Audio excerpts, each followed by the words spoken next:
High tension લાઇનના તાનાશાહી વિરુદ્ધ ખેડૂત સમાજે ભરૂચ કલેક્ટર કચેરીએ આપ્યું આવેદનપત્ર.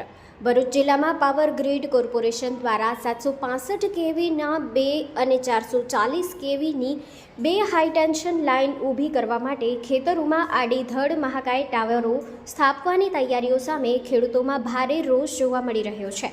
આ તાનાશાહી વિરુદ્ધ ગુજરાત ખેડૂત સમાજના નેજા હેઠળ અસરગ્રસ્ત ગામોના ખેડૂતોના આગેવાનો અને ખેડૂત સમાજના આગેવાનો ભરૂચ કલેક્ટર કચેરીએ પહોંચ્યા હતા. તેમણે કલેક્ટરને આવેદનપત્ર સુપરત કરી આ પ્રોજેક્ટ માટે ખેડૂત હિતોની અવગણનાને લઈને તીવ્ર વિરોધ વ્યક્ત કર્યો હતો.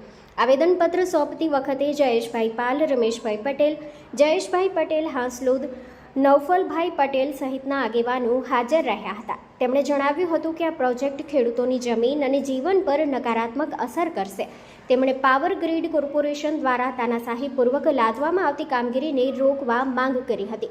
આગેવાનોને સ્પષ્ટ કરી દીધું છે કે જો જરૂર પડશે તો આવનારા દિવસોમાં આ આંદોલન વધુ ઉગ્ર બનાવવામાં આવશે. ખેડૂતોના હિતો માટે અમે કોઈ પણ આકરી ચાળે જવાની તૈયારી રાખી છે, એમ તેમનું જાહેર નિવેદન હતું. આંદોલનને લઈને ગામડાઓમાં પણ જાગૃતિ ફેલાવા લાગી છે અને તમામ ખેડૂતો આ માટે એકજૂટ થવા મક્કમ છે.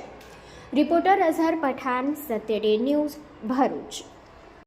ઘણા સમયથી ખાવડા કચ્છથી લઈને નવસારી સુધીની 765 કેવીની અને બીજી વટામણથી નવસારીની 765 કેવીની એક એટલે કુલ્લે 2 765 કેવીની લાઇન અને બીજી 440 કેવીની 2 લાઇનો માટે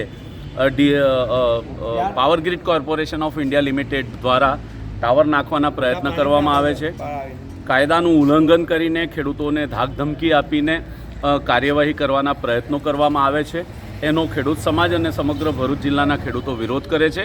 આજે અમે કલેક્ટર શ્રી દ્વારા જે ઓર્ડર કરવામાં આવ્યા છે અને એમાં જે ત્રુટિ રહી જવા પામી છે અને જે પાવર ગ્રીડ કોર્પોરેશન દ્વારા પોલીસોને સાથે રાખીને જે જોહુકમી કરવામાં આવે છે એના વિરોધમાં અમે આવેદન માટે આવ્યા છે.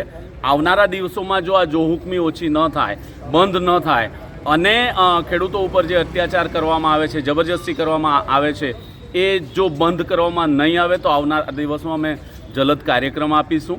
સરકાર દ્વારા વખત નવી ગાઈડલાઇન બહાર પાડીને જાહેરાત કરવામાં આવે છે, પણ એની અમલવારી કલેક્ટર કક્ષાએથી યોગ્ય રીતે કરવામાં આવતી નથી. એને લઈને પણ અમે આજે કલેક્ટરને રજૂઆત કરવા માટે આવ્યા છીએ. જો તમે આ વિડીયો ફેસબુક પર જોઈ રહ્યા છો તો લાઈક અને ફોલો કરો અને યુટ્યુબ પર જોઈ રહ્યા છો તો અમારી ચેનલને સબસ્ક્રાઇબ કરો. satyday.com આઝાદી સમાચારોની.